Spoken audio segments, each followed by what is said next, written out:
நபி அவர்கள் எழுத படிக்க தெரியாமல் இருந்ததுக்குரிய ஹிக்மத் என்ன? உலமாக்கள் சொல்கிறார்கள், கவனியுங்கள். நபிகளார் எழுத படிக்க தெரியாதவராக ஏன் அனுப்பப்பட்டார் என்பதற்கான ஞானத்தை அல்லாஹ் குர்ஆனில் தெளிவுபடுத்துகிறான். ரப்புல் ஆலமீன் சொல்கிறான் சூரத்துல் அன்கபூத்திலே, வமா குன்த தத்லூ மின் கப்லிஹி மின் கிதாபின் வலா தஹுஹு பியமீனிக் இதன் லர்தாபல் முப்திலூன். இந்த வசனம் என்ன வசனம் தெரியுமா? அல்லாஹ்வின் அடியார்களே, மிக மிக அழகிய வசனம்.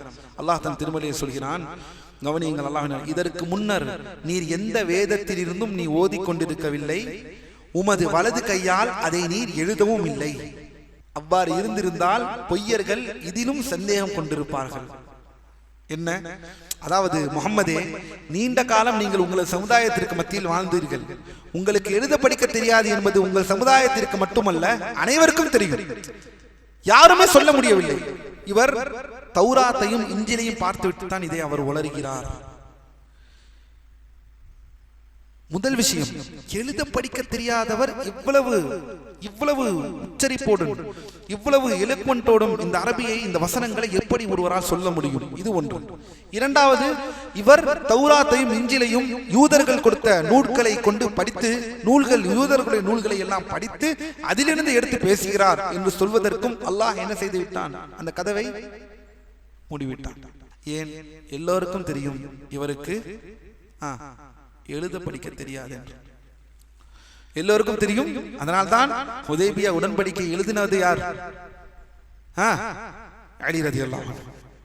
இப்பேற்பட்ட ஒரு ஹிக்மா, இப்பேற்பட்ட ஒரு அல்லாஹ் எல்லா இடத்திலும் அழைக்கிறான் கதவுகளை. சந்தேகம் போட்டு பல்லு போட்டு பேசுவதற்கு அல்லாஹ் அங்கு இடத்தையே வைக்கவில்லை. ரப்புல் ஆலமீன் எல்லா விஷயத்தையும் சுப்ஹானல்லாஹ். அதனால்தான் அவர்கள் நீங்கள் எழுத படிக்க தெரியாதாக இருந்திருந்தால் இவர் முந்தைய வேதங்களை படித்துத்தான் இதை கூறுகிறார் என்று சில அறிவியினர்கள் சந்தேகம் கொள்ள வாய்ப்பு இருந்திருக்கும் என்று அல்லாஹ் தெளிவுபடுத்துகிறான்.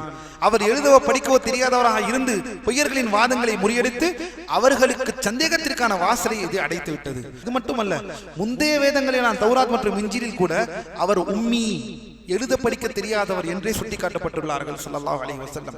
இதனால் தான் பிற்காலத்தில் வந்த சில அறிஞர்கள், பாரக்கல்லாஹு ஃபீக்கும், சில அறிஞர்கள் என்ன சொல்லிவிட்டார்கள் என்றால், தெரியாமல் ஹுதைபியா உடன்படிக்கையை எழுதினது அல்லாஹ்வின் தூதர் என்று. இதை மேற்கிலிருந்தும் கிழக்கிலிருந்தும் உள்ள பெரும் அறிஞர்கள் கூட்டம் இதை மறுத்தார்கள், கண்டித்தார்கள், இந்த கருத்தை கூறுவார்கள். இது மாபெரும் வரம்பு மீறல். அல்லாஹ்வின் தூதர் எழுத படிக்க தெரியாதவர்களாகவே தான் இருந்தார்களே தவிர ஒருபோதும் அல்லாஹ்வின் தூதர் எழுதினார்கள் என்று, ஹுதைபியா உடன்படிக்கையை அவர்கள் எழுதினார்கள் என்று சொல்வதற்கு எந்த அனுமதியும் இல்லை என்பதை சொல்கிறார்கள்.